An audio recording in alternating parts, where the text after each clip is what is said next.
Previously, Jiwoo and Kaden faced a terrifying monster cat in that alley. But now, a new crisis explodes into chaos. Taylee's muscles tense as Ziggs bursts through the door, desperation carved into every line of his face. The words hit like thunder. "We need to save Ayla." The peaceful town square erupts into urgency as Professor Glass's dark pursuit begins. The mission parameters flash before them like a death sentence. Taylee must navigate the underground waterways, chasing Glass through monster-infested corridors. But she's no fool. Moving backward through the route means the creatures remain caged. For now, the Soul Library and Monster Research Lab await, their shadows promising darker horrors ahead. Relief floods through Ed as he realizes Lucy hasn't encountered Glass yet, but that relief crumbles instantly. The ethereal figure of Riene the Banshee drifts before him, her blue hair flowing like water. She's the guardian of the Soul Library, and she stands directly in his path to escape. Ed studies Riene's patrol patterns with the cold precision of someone who's done this before. The Banshee's supernatural essence crackles around her pointed ears, blue energy dancing like funeral flames. He knows her weaknesses. He remembers the strategy. But knowing and surviving are two very different things when facing the Soul Library's guardian. The stakes crystallize with brutal clarity. If Taylee isn't strong enough to defeat the revived waterway devil, the entire storyline collapses. Ed grips the thunder roar generator, its yellow glow promising salvation. That monstrous grin of the underground devil haunts his thoughts. One way or another, this ends tonight. Master Ed clutches magical artifacts like lifelines while Taylee's ghostly form whispers regrets. She'll return when everything's over if they survive. The thunder roar generator pulses in his hands as he gathers courage. Amazing items surround them, but time is a luxury they can't afford. His small dragon companion watches as he makes the hardest choice, to leave treasure behind for survival. The earth itself screams. Boom, rumble. Ed's silver hair whips as sweat beads on his brow. This isn't in the game's script. Behind him, a red-cloaked shadow promises violence. Then crash. A bookshelf topples, reality fracturing around them. Blue light erupts as something otherworldly tears through their carefully planned escape. Idel dives through swirling blue energy, his cape billowing behind him. A fiery bat screeches its warning too late. His curse cuts through the chaos as he realizes the trap he stumbled into. Then the world explodes. Kaboom! Magic and desperation collide in a symphony of destruction. 30 minutes before the earthquake, secrets festered in darkness.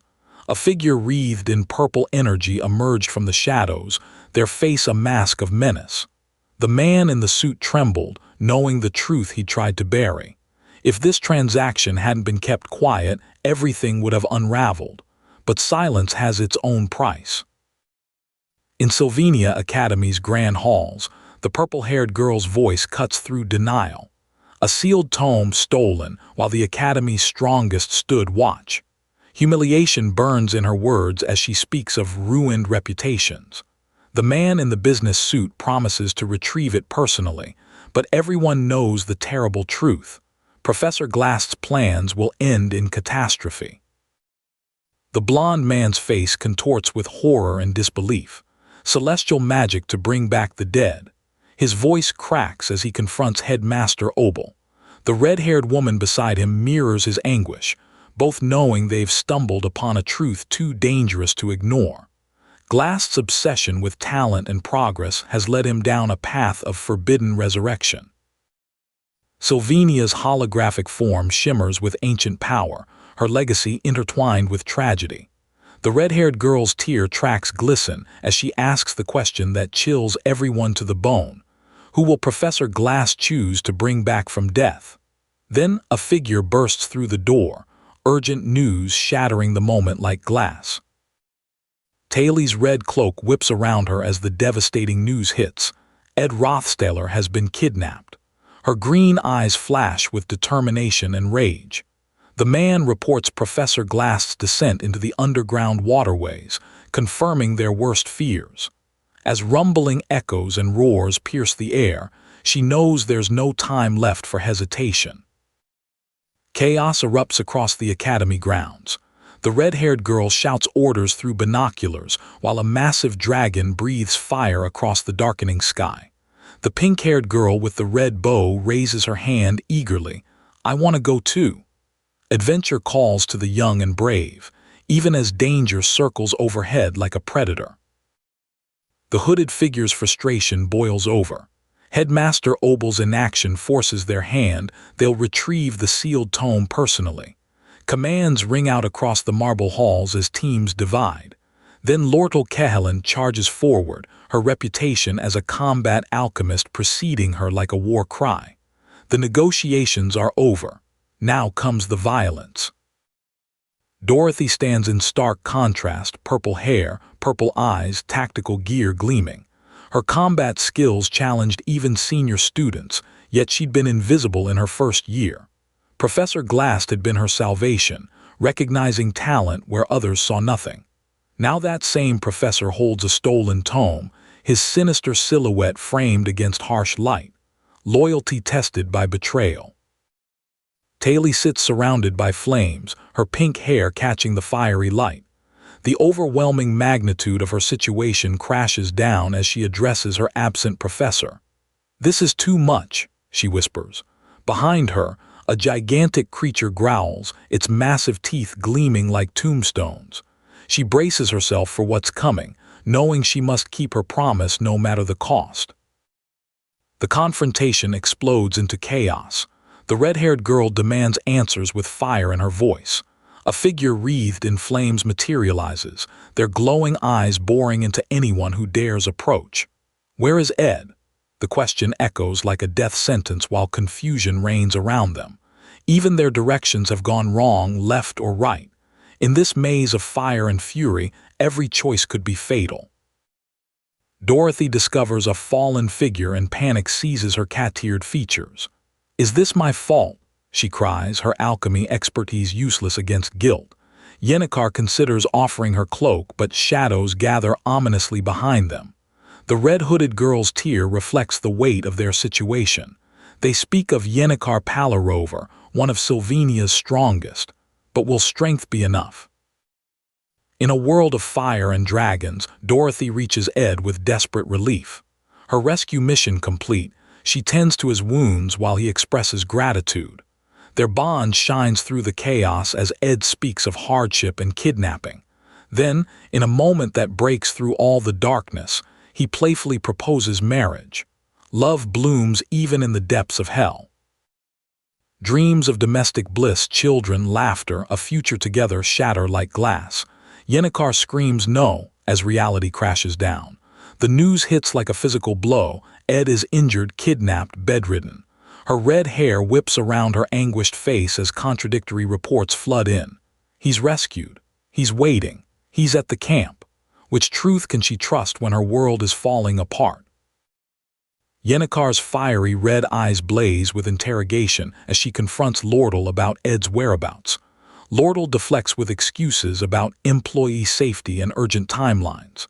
The hooded figure watches from the shadows while magical energy flares around them. Trust fractures as quickly as it formed. In this game of secrets and lies, everyone has an agenda, and Ed remains the prize they're all fighting for. Strategy crystallizes from chaos. Lortel declares she'll take the eastern waterways while others search elsewhere. Dorothy's determination mirrors Lortel's intensity as they divide territories like generals planning war. Their red hoods flutter in unison, two forces united by a single goal. Rescuing Ed isn't just a mission anymore. It's become their obsession. Rescue Ed burns across their minds like a mantra. Dorothy's teeth clench with primal determination while another voice screams, "First!" Suddenly the earth convulses, rumble, and the red-hooded boy's eyes widen in terror. An earthquake, or something far worse.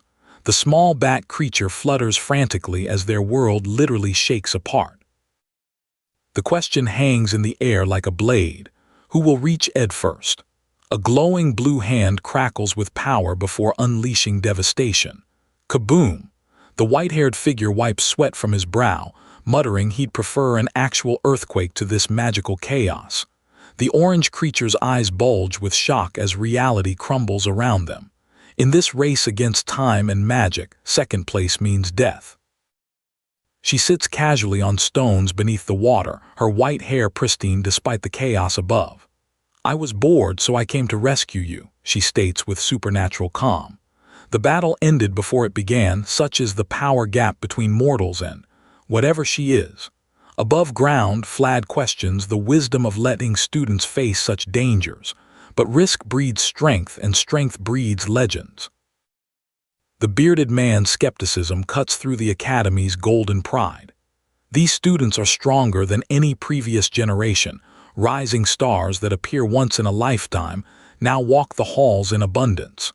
The red-haired woman speaks of their unprecedented talent with bright enthusiasm, but strength attracts darkness, and the shadowy figure clutching that crumpled leaf knows what trials await these gifted children.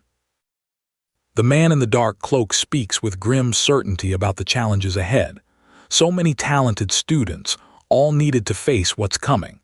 The peaceful cabin sits beneath a beautiful sunset, smoke rising from its chimney like a prayer. But darkness bleeds from the forest beyond, a void that swallows light itself. Even paradise has predators lurking in its shadows. The void expands, cracking reality with sounds of destruction. Beams of malevolent energy pierce through dimensions as the world literally crumbles beneath their feet. The boy in the red jacket covers his face in pure frustration, overwhelmed by cosmic chaos. Then, in the midst of apocalyptic breakdown, he asks the most human question possible. "Do you have any jerky left?" Sometimes the mundane anchors us when everything else falls apart. Her purple eyes sparkle with amusement as she considers his question. The underwater realm suits her better than the chaos above. Here she can nap in peace among the stones. Ed and his companions face critical moments as Yennekar and Lortel plunge into the dangerous waterways. The stakes escalate with every passing second. Someone must stop those two before their reckless courage becomes their doom. The grotesque figures speak in hushed tones about temporary safety. Taylee's situation is manageable for now, but the real danger centers on a child. If Lucy encounters Glass, the bad ending becomes inevitable. The wide-brimmed hat shadows worried features as desperation seeps into their voice. "Don't go anywhere and stick by my side." Sometimes protection requires chains, even golden ones. Ed's blue eyes reflect deep worry as he confides in Lucy. Her strength comforts him, but he needs more than power, he needs her presence. The young girl with pointed hat and flowing hair listens carefully, though her mind drifts to simpler concerns. "Are you sure you don't have any jerky?" Even in the depths of crisis, basic needs persist, but Ed's desperation overwhelms everything else. The white-haired figure in the red cloak proposes an exchange escape for a favor. Ed contemplates his reverse route through this nightmare, calculating what he needs from the library. The search for Yennekar and Lortel weighs heavily on his mind. But even as they discuss life and death matters, the persistent question returns. Do you really not have any jerky? Priorities, it seems, are relative in the face of survival. Red eyes glint in the darkness like demonic stars. The bats descend with piercing shrieks, their wings cutting through shadow, but fire answers their challenge FWOSH. As magic ignites the very air, the command rings out with authority. Ignite! Flames erupt in a spectacular display, turning the underground passage into an inferno. This is how legends are forged, in fire and blood. The red-clad figure dances through flames like a warrior poet, each movement precise and deadly. Magic proficiency notifications flash as experience flows from defeated swarms. Ed wipes sweat from his brow, apologizing to Taylee with genuine concern. "Sorry, I'll make sure to leave some for you." Even in battle, camaraderie shines through. The beauty of mass destruction has never looked so elegant. Magic detection pulses through the underground as concealing spells unravel. Lortel stands confident in her dark attire, pink hair framing determined features. Professor Glass himself recognized her talent in magic power resonance, a gift that sets her apart from Yennekar's spiritual abilities. While others stumble through the maze, Lortel cuts straight to the truth. Some people are born to find what others lose. Lortel's revelation strikes like lightning. Her heart pounds against stone walls as understanding floods through her. For once, she's helping someone not for money or advantage, but from genuine compassion. Her clenched hand trembles with the weight of this discovery. Could this be the beginning of something real? Something that transcends transaction and touches the soul? Her heart swells with dangerous hope. Her heartbeat thunders as anxiety grips her chest. Then, boom! Ed appears in a burst of energy, white hair catching the eerie blue light of their underground prison. "Oh, Lortel, you're here." His casual greeting belies the severity of his kidnapping ordeal. Relief floods through her as he confirms his survival, though the device strapped to him suggests their troubles are far from over. Against graffiti-covered walls, Ed exchanges items with Lucy, her red outfit stark against the dim alley. Her vibrant hair matches her anxious energy as she shakes him, demanding answers about his danger. Ed's tear-stained cheek tells the story. He was in real peril, but somehow survived. The pink-haired girl's distress echoes everyone's feelings. This situation has spiraled beyond anyone's control. Flames frame a couple's passionate embrace as the male character recalls dropping his torch in overwhelming emotion. But jealousy burns hotter than fire as the girl with pink hair questions why Ed remains calm while carrying another girl in front of her. She clutches production scrolls desperately, offering to buy ingredients as if commerce can heal her wounded heart. Love and business collide in the most painful way. Lortel's red hair catches the light as frustration builds in her chest. "How dare he ask me for so much?" she exclaims, her heart pounding with indignation. Yet even as she protests, she finds herself asking about receipts with grudging care. Her final admission cuts through all pretense. "I'm such a pushover." The battle between self-respect and compassion rages in her conflicted heart.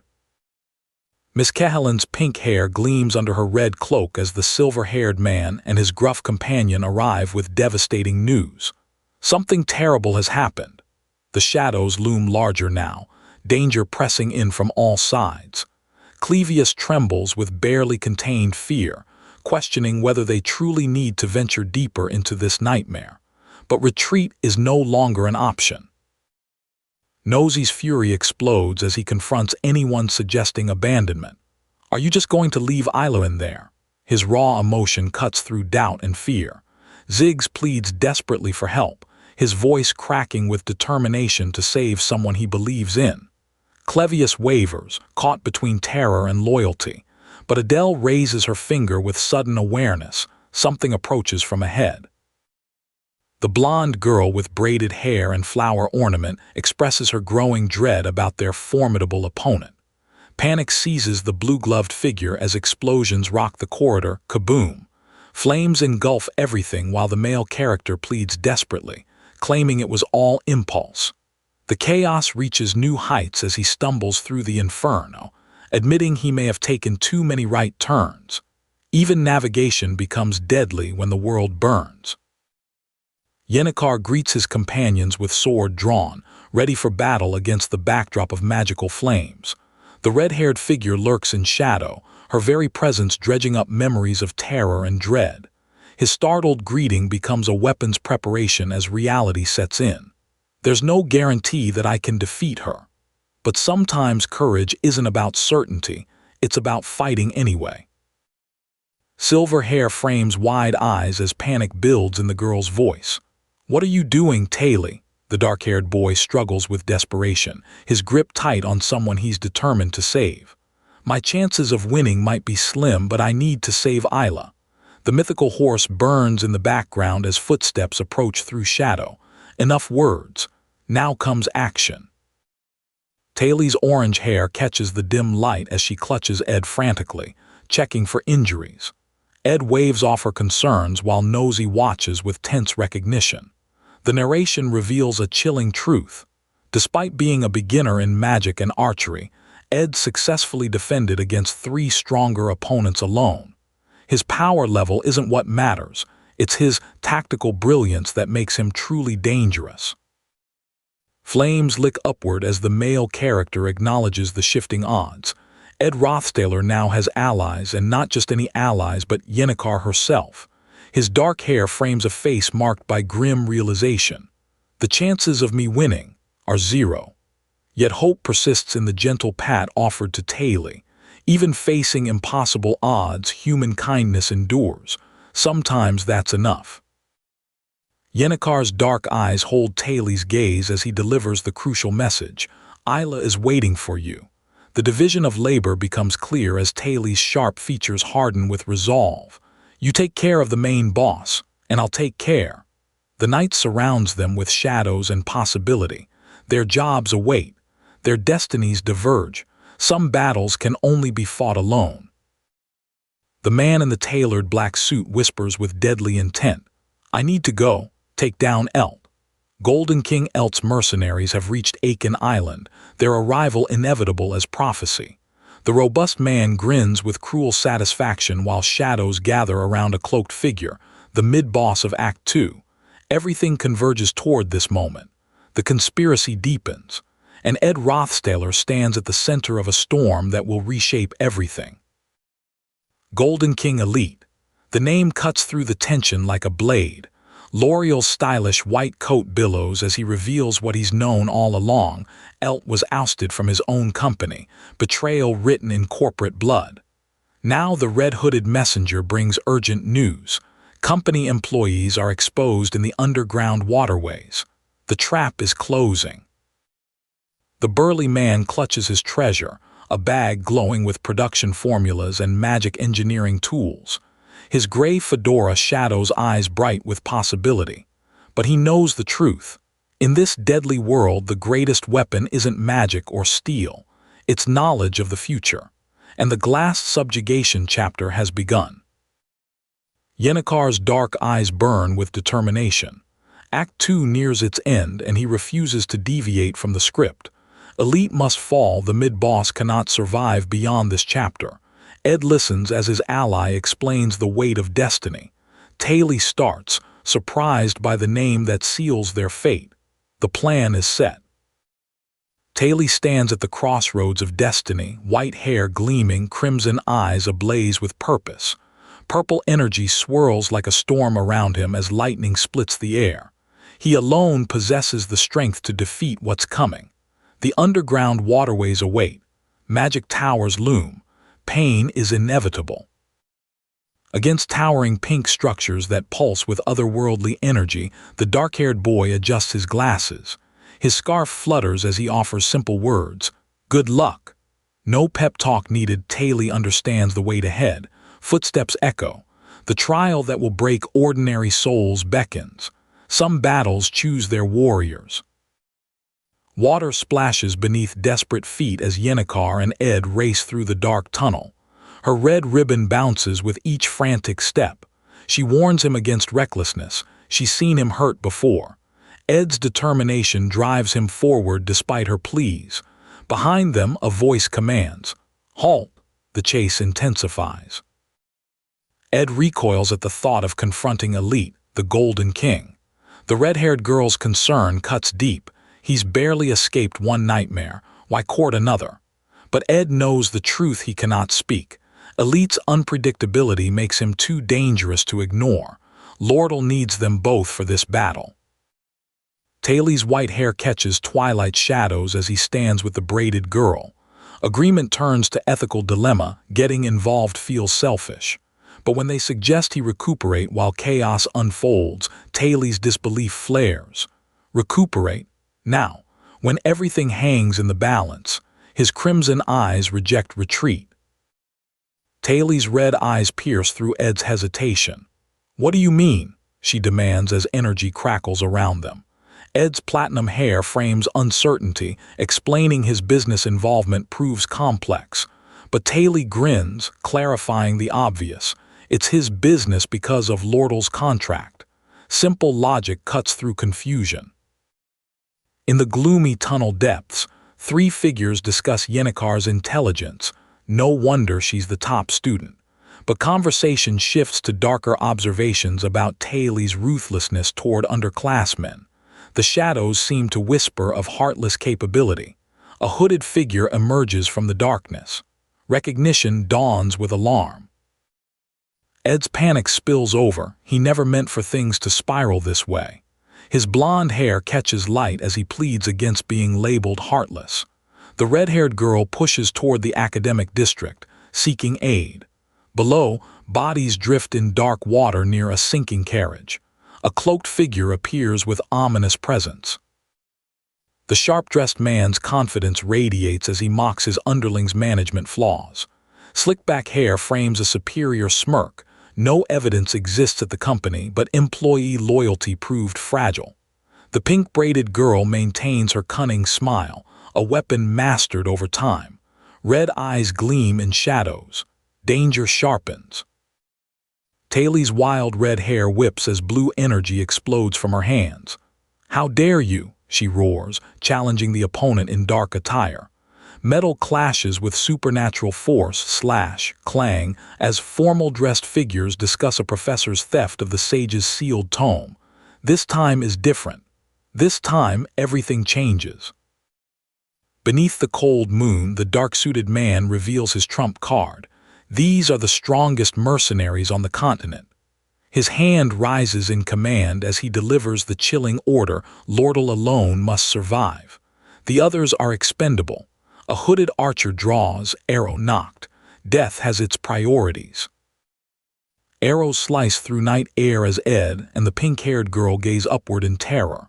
The forest becomes a battlefield as shafts whistle past their heads. Ed's determination crystallizes, channeling defensive magic. He conjures a protective barrier. The sharp crack echoes as arrows meet mystical shield. Survival demands sacrifice. POW. Elemental chaos erupts around Ed and Yennekar as she warns him to watch out. Her silver pigtails bounce with each evasive movement, dark outfit flowing. Ed's gratitude mingles with focus as they face strategic elementalist attacks. But a sharp-suited figure slips into frame, an unforeseen complication in their deadly dance. The dark-haired man points at the glowing artifact with predatory confidence. "I did say this time was different." Velaris Prejudice, a scroll that restricts all mana for 10 minutes. Expensive, single-use, devastating. A character questions its worth, but the shadowy figure knows the truth. It's a stronger version of ultimate control. Under the bright full moon, mercenaries stand ready with gleaming swords. The red-haired youth's green eyes burn with realization. His father anticipated their every capability. Lightning crackles around the robed magic user as tension mounts. They're outnumbered, outplanned. Time is running out before the scroll activates completely. The bearded man's confident smile spreads like poison as he speaks of survival versus principle. His blue shirt frames calculated cruelty. The wide-brimmed hat casts shadows over the other's pained rejection. No.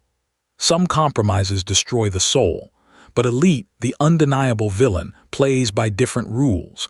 Darkness has its own logic. The formal-attired figure holds his tablet, face shadowed in sinister confidence. He understands Elite, an undeniable villain driven by survival instinct. In the illuminated forest, hooded swordsmen clash as blue magical light arcs between combatants. But he won't stand idle. Some viewers become participants. Some witnesses choose sides. The dark-haired boy's urgent blue eyes pierce the ethereal realm. "It's time to wake up, Lucy." Her purple hat tilts as she responds with playful irritation. "It's so noisy." Then flash, Lucy's eyes widen in sudden realization. Whoosh! The lazy mage stirs, and when Lucy awakens, everything changes. Mercenaries freeze as shadows surge through the moonlit forest. Lucy emerges from her slumber, witch's hat framing pale hair, purple energy crackling around her raised hand. Her unimpressed expression contradicts the devastating power she wields. The ancient structure looms behind her as SHAA echoes. Lazy Lucy. The nightmare begins. She has awakened. The proclamation thunders as the scene shifts to peaceful greenery surrounding a quaint house. Inside, the elderly Glock sits with his quill-gray beard flowing over his dark robe. His wisdom echoes, talent means nothing without humility. Study always, help others, and beware, overwhelming power breeds bitter solitude. Beneath the desk, Lucy lies upside down, purple hair cascading, curious eyes studying the extended hand. The distinguished older man warns against murder with grave concern. Innocent hands must stay clean. His wisdom carries weight. Focus on studies at Sylvania. Some promises shape destinies. Some rules preserve souls. Purple energy swirls like a cosmic storm as elites mercenaries, hardened veterans who have survived countless death battles, recognize true danger. Their honed instincts scream warnings. Sweat beads above concerned brows. One gulps in fear. Experience teaches when to run. But sometimes, running isn't enough. Survival instincts honed by countless battles now scream at maximum volume. Lucy steps forward, purple energy pulsing around her like liquid death.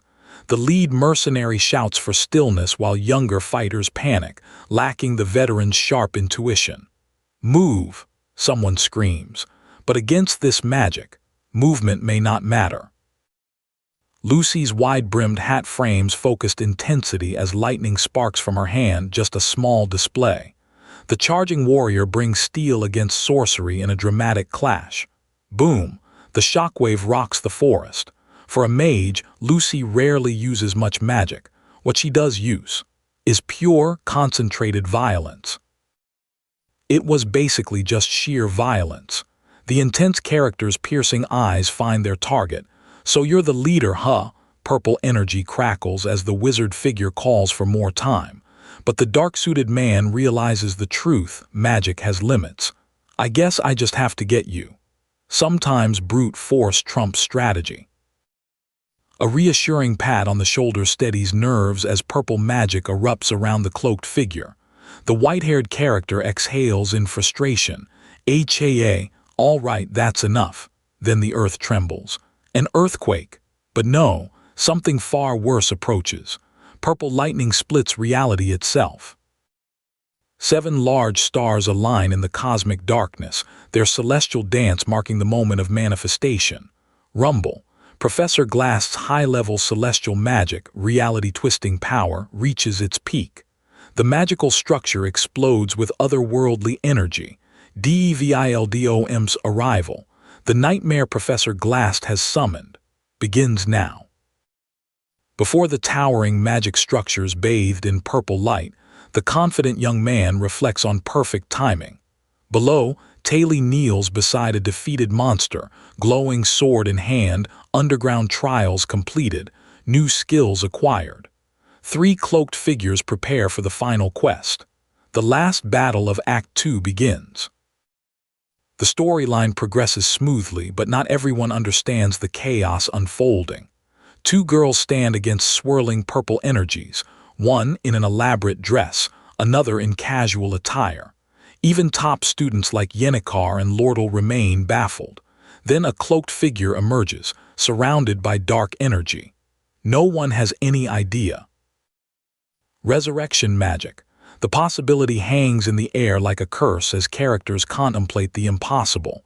Lucy awakens from another nap, lazily saving the day. But if you choose Lucy for your party, Professor Glass's true plan emerges.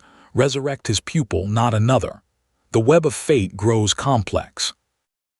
Against cosmic stars, the Archmage Glock stands in his dark robes, a figure of immense power. But the narration delivers crushing news. Lucy becomes an enemy. Bad ending 27, Lazy Lucy. The player's party dies instantly. Lucy vanishes into underground waterways. She was never meant to be defeated in Act 2. Blood pools around the fallen young man as he reflects on universal failure. No player ever overcame Lucy at this stage. Above him, Magical energies swirl as another character reaches for a glowing document. The witch-hatted girl watches anxiously. Perhaps unexpected elements can turn inevitable bad endings around. Hope flickers in darkness. SHEAA, the magic lamp explodes with suppressive force, all magic restricted for 10 minutes. The slick-back man shouts now, as hooded assassins leap at their red-coated target, but wind magic still flows as the defender declares Wind Blade. Some powers transcend simple suppression. Some tools have limits. Boom, green magical energy propels the cloaked sorcerer skyward in defiance of the suppression scroll. The white-haired figure channels power as another character sweats in disbelief. But HOW. Even legendary items have limits. Even incredible power cannot control every unexpected element. The battle shifts again. Purple and blue energies swirl around an ethereal silhouette as mystical power reaches breaking point. Glug. The magical orb cracks under pressure. The dark-haired man contemplates limitations with solemn wisdom. You might pump water from the ocean, but you'll never run it dry. Let me clear the way. Purple energy shatters around the powerful figure as lightning erupts in all directions. Wide eyes glow with terror. The urgent character declares they have somewhere to be. Lucy is unstoppable, veteran-level experience honed to perfection.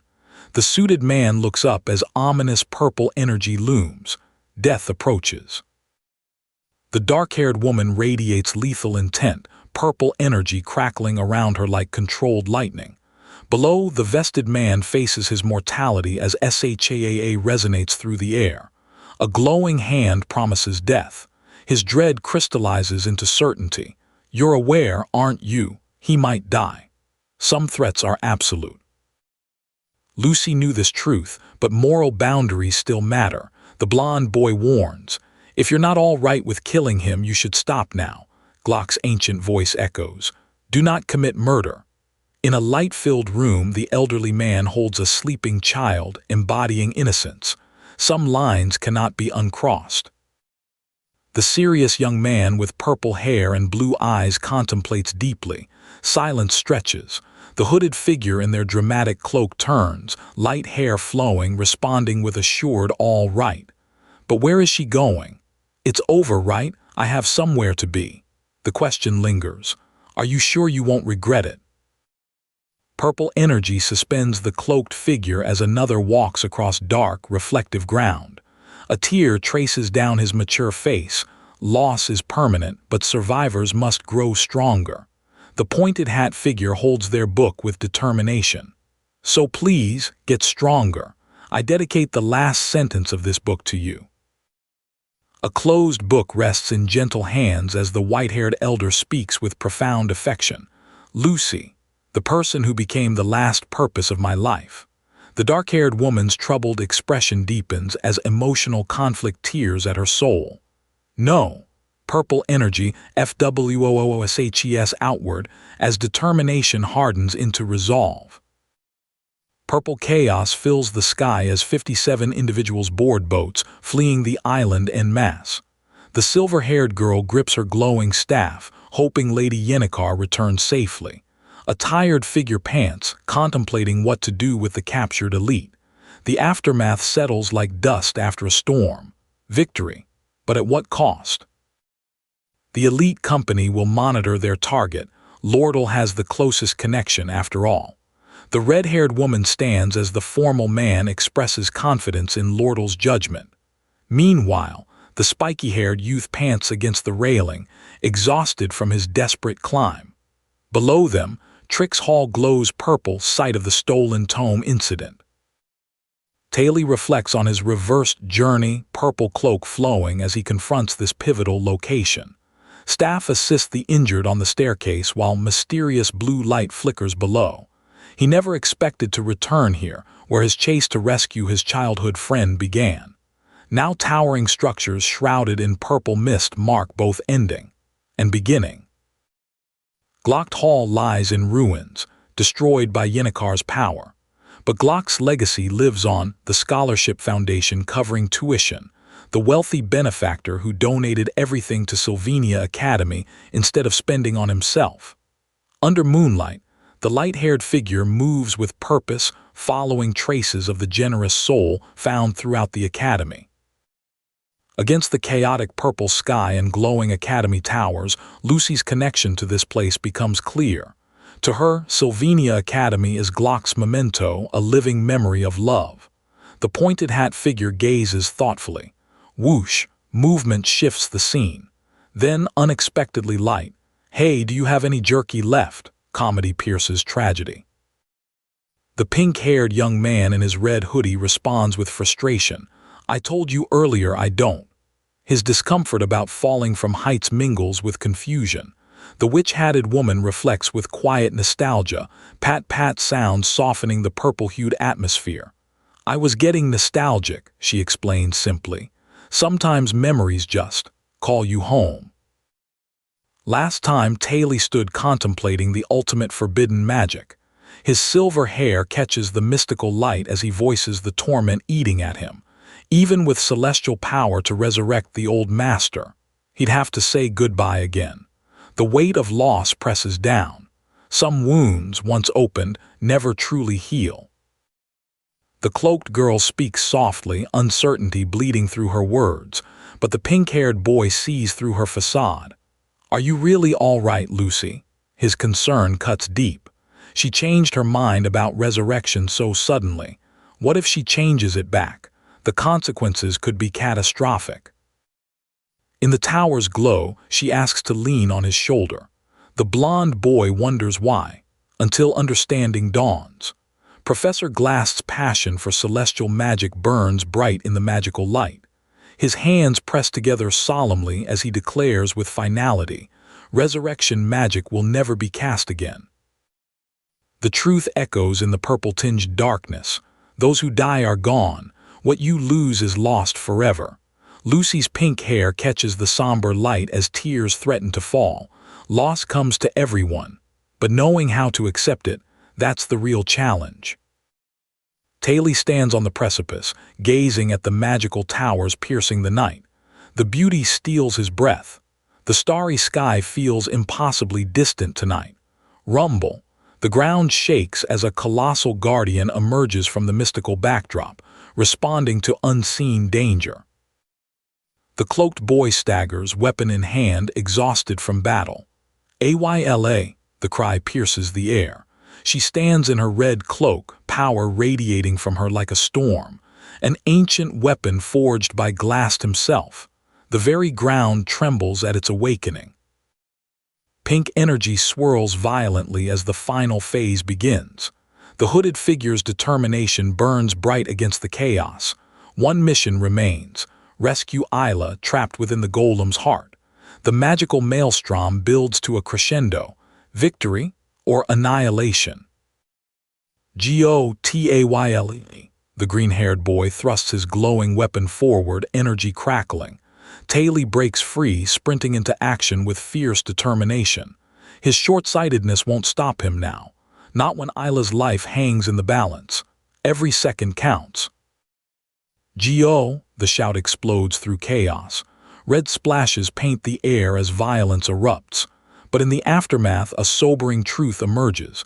Without his glasses, Professor Glast can barely see. His academic life, once static and predictable, now shattered completely. The scholar sits surrounded by towers of books, analyzing celestial magic, developing curricula for eager students. His dark hair perfectly styled, glasses reflecting knowledge itself. At some point, he notices. The scenery outside his window changes. Time passes differently when you're lost in learning. Snow falls against the stained glass as a first-year student approaches. She wants to study intermediate magic early, her lavender hair catching the colorful light. The assistant professor apologizes frantically for past incidents. Ambition and anxiety collide in the ornate chamber. A gentle breeze drifts through the office as Glast reads at his desk. The headmaster stops by for tea, a tradition unchanged by his promotion. 17 years of sitting at that same desk, watching seasons change through elegant windows. Some constants anchor us through transformation. He clutches the book of painful memories, then slams it down. Pink energy erupts like a shockwave. He coughs, straining against the power coursing through him. Purple light blazes as celestial magic activates. Miniature time reversal. The forbidden technique awakens. The purple aura spirals around his hand as he channels celestial power. His face contorts with concentration and pain.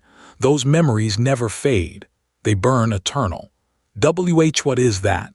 Someone screams as the magic reaches critical mass. Reality itself bends to his will. The energy vortex spins with deadly beauty, pink light consuming everything. Get out of the way, Tayle. The warning comes too late. Steel meets flesh with a sickening crunch as the blade finds its mark. In the swirling chaos, victory and defeat blur together. His weapon rises triumphant as energy crackles around him. But victory tastes bitter when his vision blurs. Beyond the long darkness of closing eyes, he sees the one he lost. A smiling figure in black, eyes covered, haunting him even in triumph. Heavy breathing fills the air as the hooded figure grips his weapon. His glasses catch the pink energy swirling around them. "I'm almost there," he pants, but his opponent refuses to yield. "Give up. I can reverse reality itself." The ultimate confrontation begins. Purple light blazes as the scholar channels his power. Clank, slash. The sounds of battle ring out. Boom, magic explodes in golden brilliance. His face shows grim determination as energy courses through him. This is celestial magic at its most dangerous. Wide eyes witness a swordmaster's skill. The blue-haired warrior swings with perfect form as time magic activates, but desperation drives the enemy forward. "It's no use," he screams. "Even if I sacrifice my remaining life, some battles demand everything." The dark-haired mage coughs blood but raises his arm. Ice spear crystallizes in his grasp, sparkling with deadly beauty. Crack! The spell launches forward. Now, the red-cloaked ally strikes in perfect synchronization. Teamwork against impossible odds. Bloodied and broken, glasses askew, he whispers, "So this is it." Flash. Light blinds everything. Kaboom! The explosion tears through reality itself. Fiery debris rains down as the battlefield transforms into an inferno. Some endings arrive with thunder and flame. Golden flames surge as the woman unleashes her power. Thud! The impact shakes everything. The blue-haired warrior holds someone protectively as magical energy swirls around them. "URK, HAA." His labored breathing reveals the toll this battle has taken. Blood drips from his wounds as Professor Glast concedes defeat. "All right, you've won." The glowing tower looms behind him as he falls backward, arms spread wide. Whoosh! Wind carries his final words. "I miss you." Love and loss echo through the stormy sky. Rising from his crouch, arms outstretched, he channels the last of his power. The pink magic circle blazes to life. Celestial magic, space leap, swoosh. The teleportation activates, but escape comes too late. His wounds tell the story of a battle already lost. In the moonlit forest, a shadow falls against the tree. The curious student adjusts his headset, wondering aloud. Another figure in red and black emerges. "How are you here past curfew?" But there's something he needs to confirm first. Some meetings aren't coincidence. Against the cosmic backdrop, pink lightning crackles around the massive structure. The pink-haired girl coordinates the mercenary evacuation while Ed rushes to Trix Hall. "Oh hey, Lortel," she calls as her friend approaches. Their mission continues despite the chaos unfolding. The glasses-wearing figure senses danger as sirens blare in his mind. "Danger, danger," echoes through the scene. They approach where Dorothy and Professor Cleo wait, but Dorothy's tears catch everyone off guard. "Eek. Why is the third-year student crying?" A fiery dragon's eyes blaze as Ed collapses with a thud. "Ed, The cry pierces the air. The twin-braided girl asks about the celestial towers while the serious woman in black confirms her suspicions. Northern forest dwellers grow aware of Ed's dangerous daily life. The dragon's head symbolizes celestial magic's raw power. Only one person could create such towers, but nothing erupted from the northern forest. Ed wonders what Professor Glass did there. Perhaps some mysteries should remain buried in the dark woods.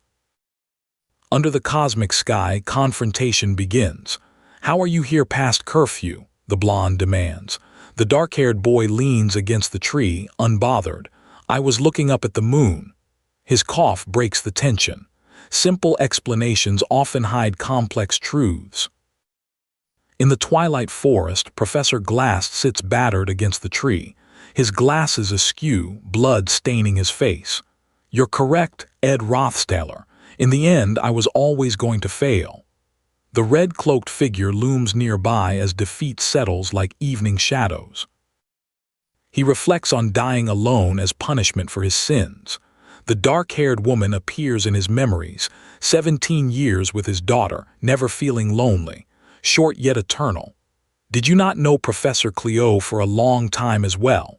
Some bonds transcend time itself. 17 years of knowing her. The blonde professor with glasses listens as he recounts meeting Cleo. "He was the most stubborn, grumpy old man I ever met," he admits with dark humor. Yet underneath that gruff exterior lived delightful brilliance. Complicated people often are. The pink-haired girl reflects on Dorothy's gratitude toward Professor Glass despite his betrayal. He took a student hostage, yet recognized her talent when others didn't. As Glass sits alone, bloodied and broken, no one remains beside him. Isolation is the cruelest punishment. In actuality, both Cleo and Dorothy were once judged talentless. The curly-haired boy experiments while the blonde clutches papers nervously. The dark-haired girl writes with confidence. Professor Glass, despite ranting about worthless students, secretly recognized their hidden potential all along. They all valued him. Professor Glass's pale hand trembles as he grips his glasses, unable to see without them, unable to see himself. Blood stains his disheveled face as he lies broken. The soul library's state haunts him even now. Blindness comes in many forms. The blonde boy in red criticizes the bloodied figure's formula theft, a pointless endeavor. But there was more hidden treasure. The glowing object changes hands as responsibility shifts. You will have to clean it all up yourself. Victory tastes bitter when you're alone. A hidden safe waits under the table, guarded and secret. The pink-haired girl panics while the injured man pants heavily. "Make sure the academy staff doesn't find it," the voice instructs. "Some secrets are too dangerous to discover, and too valuable to abandon." Under moonlight, the pale-haired boy reflects on Lucy's unseen expression.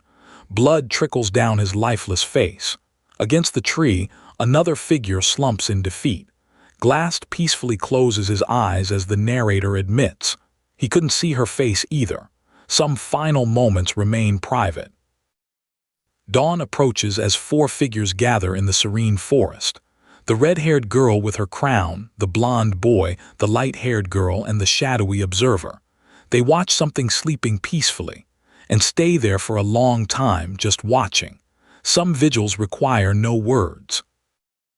In the scholarly library, Ed Rothstaller faces intense scrutiny. The bearded dean reads accusations of involvement in multiple incidents. Glaskin, Ophelia's hall occupation. "How terribly unlucky you are." But Ed maintains his innocence, claiming he escaped to call for aid during Professor Glass's trap. Ed explains Ayla's immobilization and mistrust in urgent whispers. "Enough," the dean interrupts. His suspicions grow as he leans closer, authority radiating from his stern gaze. Ed acts like a careless outsider, but too many coincidences surround this troublesome student. Slam! His hand hits the desk. Ed's shocked expression reveals his confusion. "That's not my report at all." The dean acknowledges his hard work and mentions an upcoming reward. My report card. Ed's surprise is genuine as he realizes the interrogation has become something entirely different. Sometimes misunderstandings work in your favor. In the warmly lit room, Ed expresses concern for Yennekar's well-being. Were you hurt? It looked like you got into quite a fight. She hesitates, admitting she might have sprained her back saving him. You were hurt. His worry explodes into panic. Sometimes caring hurts more than fighting. Ed's guilt overwhelms him as he apologizes for everything. Watching Professor Glass's final moments taught him about loss and regret. It would be best for you not to get involved with someone like me. But Yennekar panics, sweating nervously. I lied. I didn't get hurt at all. The conversation brightens as they discuss moving to Dex Hall. I might, Ed considers while the brown-haired girl beams with excitement. The dark-haired girl raises her hands in delight. The older man's paternal advice echoes. Put an end to your pitiful lifestyle and become a real student again. Standing before his rustic cabin, Ed receives permission to move into the dormitory. Yet disappointment colors his voice. He'd looked forward to building fences, growing vegetables, expanding his woodland home. Creak. He enters the storage shed. Crash. Something unexpected awaits inside his sanctuary. Surprise strikes as Yennekar cries out Lucy with urgent concern. The pale pink-haired girl in her white dress appears alarmed and distressed. Dark clouds gather overhead. It looks like rain, but something's wrong. This isn't Aken Island. Where exactly are they? The silvery-haired girl with purple eyes walks through the forest in her white dress. I'm dreaming about my childhood all of a sudden. Nostalgia pulls her toward the Lamelin mountain range. She approaches the rustic cabin, thinking, I might as well see the old man. But surprise awaits. The atmosphere shifts to pure horror. A skeletal figure with glowing red eyes and wild hair confronts the pale-haired character. Why did you not resurrect me? Why did you forgo that chance? The nightmare has begun. Some dreams become inescapable prisons of guilt and regret. Lady Lucy awakens in her elegant chamber, her violet eyes distant and unfocused as her maid cheerfully prepares her for the day. But Lucy's mind drifts to something else entirely, advanced spatial magic, and an inexplicable urge pulling her toward the northern forest. Her bare foot touches the floor with quiet determination. On the academy rooftop, a girl with violet eyes feels an unexpected wave of relief as she contemplates the approaching rain and the end of her woodland life. But her philosophical moment about cats crashes to a halt, literally, as something thuds nearby, sending her tumbling into a pile of leaves. In a charming lesson about cat familiars, a blonde instructor explains the paradox of feline behavior. Ignore them, and they'll seek your attention. The students listen with rapt attention outside the rustic cabin, giggling at their professor's captivating teaching methods and the mysterious nature of magical cats. Ed concludes his popular class, basking in student admiration that helps everyone's grades. But when a girl invites him to her laboratory, his confidence wavers. As they discuss the scholarship system, tension builds. New opportunities mean new challenges at the prestigious academy. Professor Cleo's replacement discusses administrative duties with a sharp-featured man, explaining the overwhelming workload left behind by Professor Glass. When new students are mentioned, nervous energy fills the room. Their arrival promises complications no one feels prepared to handle.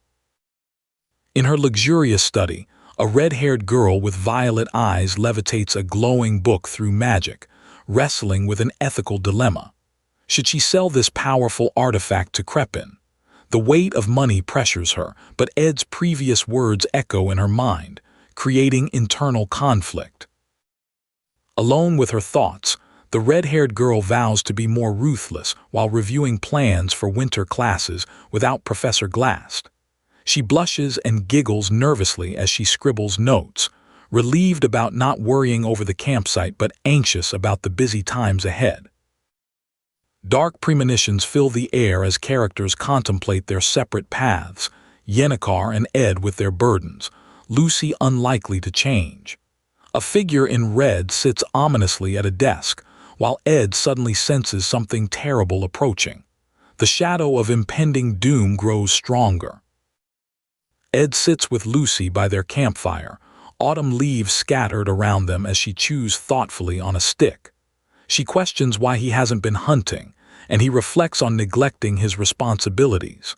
Their conversation carries emotional weight about moving to a new hall and growing apart. A pink-haired girl waves cheerfully, excited that Ed's class was canceled so he could visit. Their bittersweet conversation about her leaving the camp after winter break is watched by a disapproving white-haired girl. Ed offers help with her move, acknowledging the sadness of losing this special place. The red-haired girl contemplates her tasks when Ed arrives with an application form for Dex Hall. His thoughtful gesture surprises her, but urgency strikes. They realize forms submitted after the deadline tend to be overlooked. Time is running short. Ed startles at Lucy's sudden appearance. She's wearing a pointed hat and looks panicked, frantically raising her arms and shouting for him to stop and not accept something. The day everything changed had arrived, though Ed's hard work was finally beginning to pay off. Ed enthusiastically praises Lucy's magical progress while she glares at him with obvious annoyance, a sweat drop betraying her discomfort. As he excitedly prepares to demonstrate his newfound intermediate magic abilities, Lucy watches with bemused entertainment at their playful dynamic. In the ornate academy halls, Ed struggles with magic as smoke puffs from failed spells. His dark-haired companion seems hostile toward Yennekar, offering reluctant apologies. Ed's frustration mounts. Intermediate magic proves far harder than expected, leaving him exhausted with a book over his face. In the dimly lit room, Ed holds a small key while asking Lucy about her plans once he leaves. She mentions chores keeping her busy, but when he suggests visiting a place together right now, her focus sharpens with intrigue. Urgency and determination fill the moment. Lucy's purple eyes widen in shock as tension builds around a taut rope creaking ominously in the tree above. Ed clings to the rope with determination, questioning why she followed him to this dangerous place. He suggests they could have used magic to descend safely. In Professor Glass's secret chamber, Ed surveys the cluttered room filled with magical artifacts. He tests whether he can freely enter and exit, planning multiple trips to collect everything. Blue lights float nearby as he discovers something shocking, a hidden safe no one knew existed. Ed's key clicks into place with a decisive sound, igniting a massive magical reaction that leaves him stunned. I can't believe he hid something like this here. As he struggles to reach the top of a precarious structure, creaking sounds echo his exhaustion and determination. Taking a break from their dangerous climb, Ed reveals the artifact's true nature, Glass's golden phoenix ring, which allows borrowing magic power from the future. As he envisions himself wielding advanced magic wreathed in flames, the ring's terrible potential becomes clear. A dark-suited man warns of the catastrophic price for using magic carelessly, standing amidst raging flames. The consequences would be enormous. This power can only serve as a last resort, a final attack when facing overwhelming odds that would otherwise mean certain death. Ed contemplates the ring's potential for spirit contracts. Beginner elementalists like him only have one slot and struggle with low-ranking spirits. If he could temporarily increase that limit, contracting with high-ranking spirits might become possible. But his companion warns against such reckless ambition. Ed grips the glowing artifact tightly, declaring his past is behind him. Even searching the entire library wouldn't yield anything more precious than this ring. Professor Glass never would have wasted time on something so dangerous, yet here it is, hope wrapped in catastrophic potential. The tragic truth emerges: Professor Glast's magic engineering research was all for his daughter. The bloodied man's sacrifice, hiding this gift until the end, reveals a father's desperate love. Yet even in this somber revelation, lighter moments intrude as someone complains about losing a button. Under moonlight filtering through the forest, the white-haired man reflects on taking things for granted until they're gone. The silver-haired girl listens with wide eyes as he poses a crucial question that shifts the conversation's weight. What if she didn't leave after all? Lucy's strange suggestion leaves Ed conflicted about moving to Dex Hall versus staying at his camp. While the dormitory offers warmth during winter's approach, something about her words unsettles him. As he notes the approaching rain, internal struggle wars between practicality and instinct. Ed studies the humidity and dark clouds, but insists it's not the right season for rain.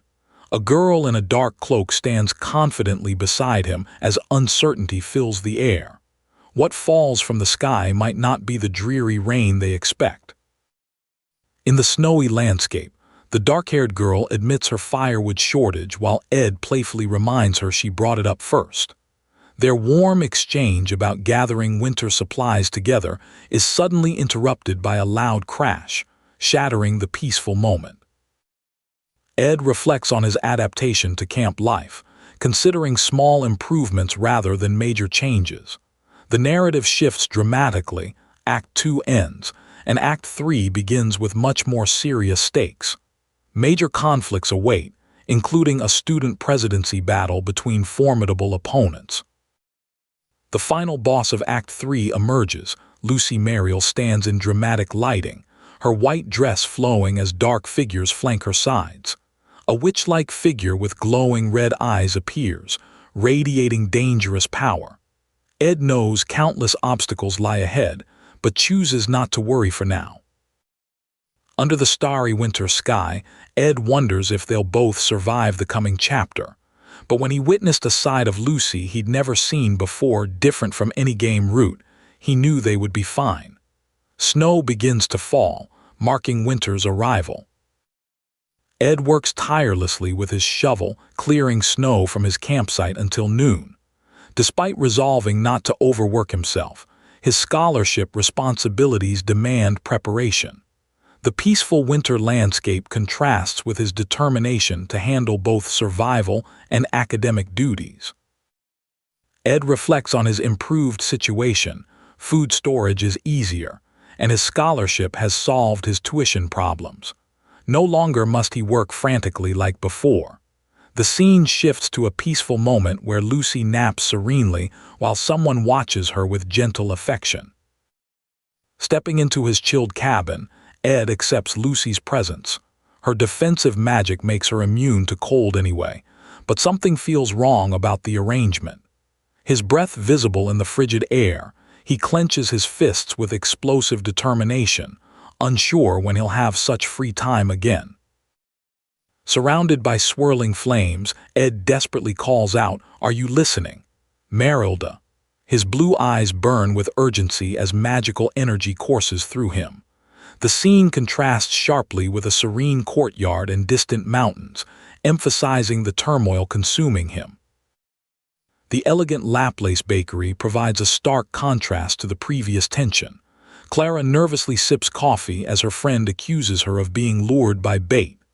The brown-haired girl hits the table, declaring that Clara has crossed a line with her feelings for Ed Rothstaller.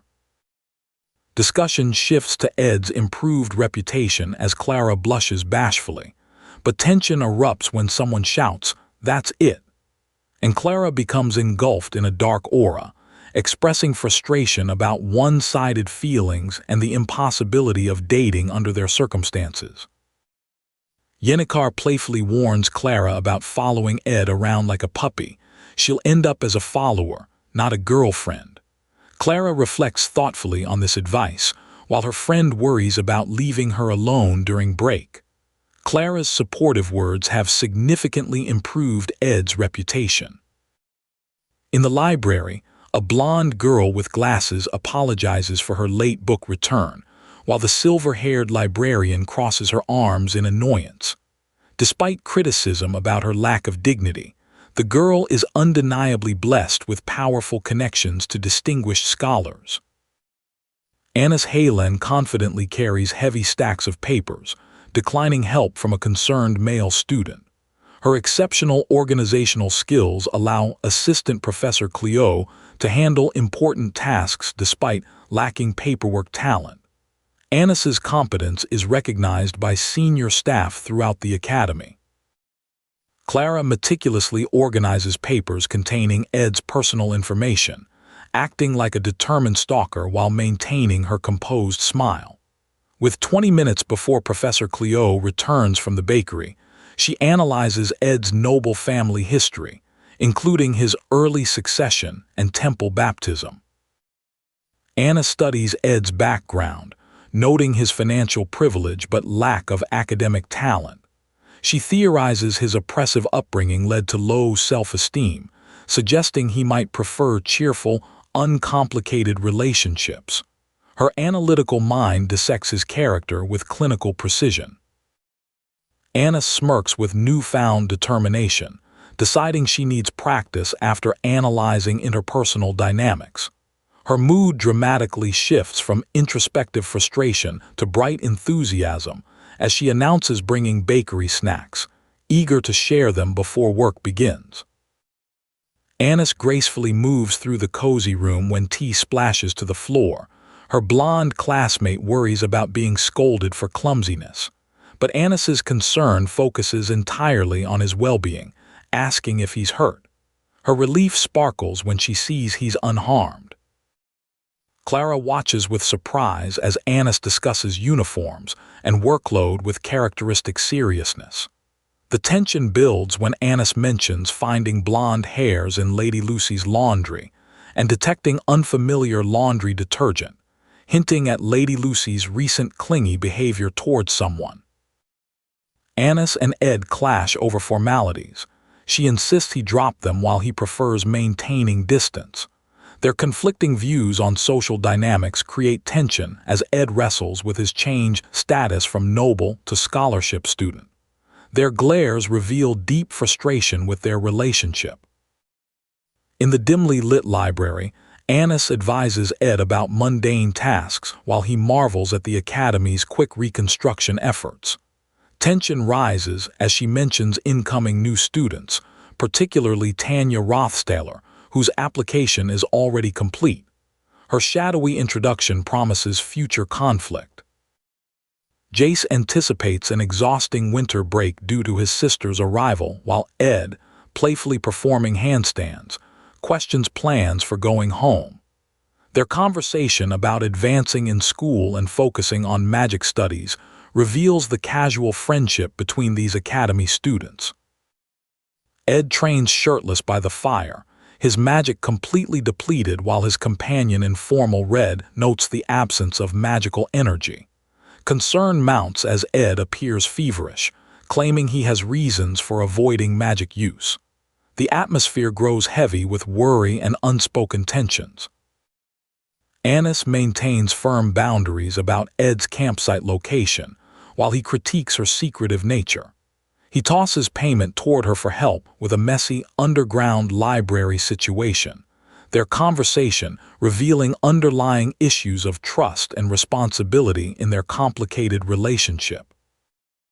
Ed offers to help without pay, treating it as training, while asking about workshop plans. The girl outlines her ambitious to-do list for winter break, including magical engineering projects. Distant groans hint at someone struggling elsewhere as they each express responsibility and determination. Jace stands before his fellow scholarship students, his red cloak marking him as their senior teaching assistant. The weight of responsibility settles on his shoulders as he explains their crucial role in the upcoming examination. But there's a shift in the Academy's power structure. Assistant Professor Cleo now commands what Professor Glass once controlled. A shadowy figure with glowing hands emerges from the darkness, magical energy crackling around them. Ed faces his most dangerous adversary yet, not a monster or dark mage, but a refined woman who's analyzed his every weakness. She sees through his growing reputation, calling him a total womanizer surrounded by too many girls. Her eyes gleam with calculated confidence as she reveals her master plan. She spent all night crafting the perfect image of his ideal woman. This isn't just a test, it's a trap. In the snowy mountains near the academy, Annis's exhaustion finally shows as she calls for a break. But Ed remains energetic, his teasing masking something deeper. When he reveals he knows there's more to her story, that he's one of Yennekar's closest friends, the atmosphere shifts. Annis's reflection on her past coldness toward Ed creates a moment of unexpected vulnerability between them. Ed's resilience shines through as he brushes off his overwhelming past as a teacher's assistant. The girl beside him offers comfort, her hand squeezing his in reassurance. But beneath their growing connection lies Ed's harsh reality, the constant weight of his family's financial struggles. Even in moments of companionship, the specter of poverty haunts every decision he makes. Jace becomes a beacon of hope for his struggling classmate, who describes their past isolation like enduring an endless winter. His encouraging words about their achievements spark genuine gratitude and a warming smile. In this moment of connection, two souls who have weathered academic hardships find solace in each other's understanding. The falling snow around them seems less cold now. Ed reflects on the refined woman's pragmatic nature. When disaster strikes, he stumbles. The word catch explodes across the scene as she lunges forward, grabbing him before he falls. Their unexpected closeness sends heat rushing through both of them. Ed blushes furiously, flustered by the intimate moment, while she smiles warmly despite her surprise. The snowy setting suddenly feels much warmer. Ed appears contemplative and confused as he ponders someone's reliability, but Anna struggles alone in the grayish backdrop, exhaustion weighing her down. She reflects on the perception of her fellow student and the expectations placed on her as a competent yet soft girl. Her mind turns mischievous as she sketches a plan, subtle touches that would lead to her accidentally falling into his arms. The girl's plan unfolds perfectly, though she wonders if she was too invested in the outcome. Her surprise at discovering the boy's unexpected muscular build beneath his bookworm facade sparks new admiration. As she reminisces about their embrace, her eyes glimmer with intrigue. He presents himself as scholarly and weak, but his solid strength tells a completely different story. Jace's classmate undergoes a moment of crushing realization as she blushes, understanding why others fall for his charm. Flinch. The sound effect captures her emotional shift as she declares, "I get it now."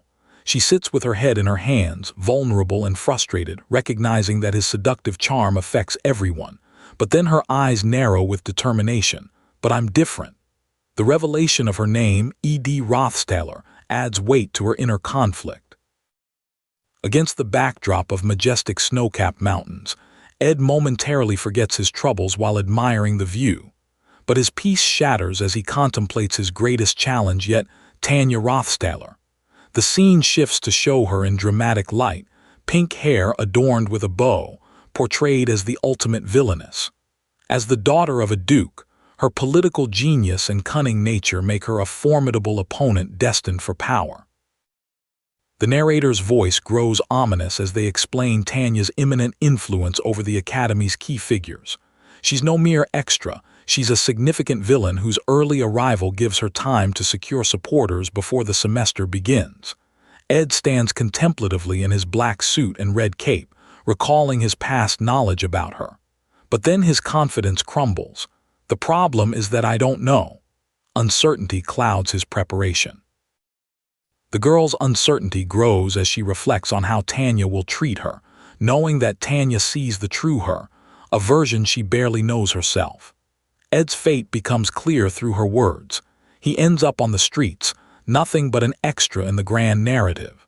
Her expressions shift from pensive to frustrated as the weight of mystery and impending doom settles around them both. On the snowy mountain, bathed in sunlight, A contemplative boy ponders Tanya's opinion of Ed. The answer comes swift and brutal, trash, muttered with pure disdain. The scene transitions to showcase Sylvania's greatest talents, a teenage elementalist controlling high-ranking spirits, a grand alchemist who created the imprinting elixir, and a dark-haired warrior with wild mane and red sword. These are the stars Tanya will face. A powerful figure in black robes and wide-brimmed hat boasts about legendary warriors and mages, magical energy emanating from their staff against the cosmic backdrop. The scene shifts to a carriage approaching Sylvania Academy, where a passenger expresses racing excitement about these illustrious individuals.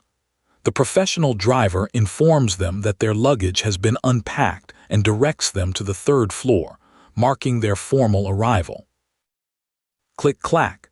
Tanya Rothstaller's footsteps echo as she walks with commanding authority, her blonde curls and dark dress with purple ribbon marking her noble status. Servants bow respectfully as she orders them to finish her admission process. But her true intentions burn darker than her elegant facade. She's here to take revenge on Ed Rothstaller, who brought shame to their family. That trash must be disposed of, she thinks with malicious determination.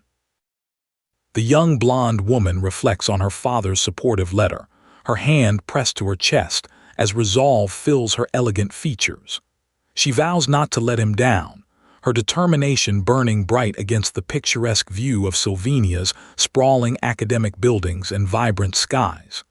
This hub of learning will test every capable individual, and she's ready to prove herself worthy of her father's faith. In the elegantly decorated room with its gleaming chandelier, Tanya expresses her utter disdain for the male figure who stains their family lineage. Her elaborate black dress and ribbon mark her authority as she reminisces about their shared past with familiar contempt. The blonde girl nods along cheerfully, acknowledging the emotional weight of the harsh words while maintaining her bright demeanor over tea. A blonde young man sits engrossed in his book, smugly discussing an incompetent figure who struggled to impress peers. His satisfaction is palpable as he references their downfall, someone with no tenacity who gives up on everything yet acts like an archmage after gaining basic magic resonance. Meanwhile, the pale-haired girl sips tea, her worried purple eyes glancing sideways with growing impatience at the one-sided conversation. Tanya's anxiety transforms to pure terror as she encounters a massive crimson serpent looming over her with menacing intent. "See, could it be?" she stammers, realization and fear crashing together. The red-haired woman sits confidently with her tea, discussing negotiations while shadows suggest dangerous circumstances. "Sha." The sound of the serpent's approach intensifies the ominous atmosphere as darkness closes in around them. Perched on the ornate green couch, the blonde woman's anxiety peaks as she questions whether her counterpart is angry with her. "Angry? Nonsense," comes the dismissive response. But then the final revelation, a shadowed figure with red hair and narrow green eyes grins with unsettling intent. "This is very interesting," they remark, and suddenly everything Tanya thought she knew about this meeting crumbles. What game is really being played here?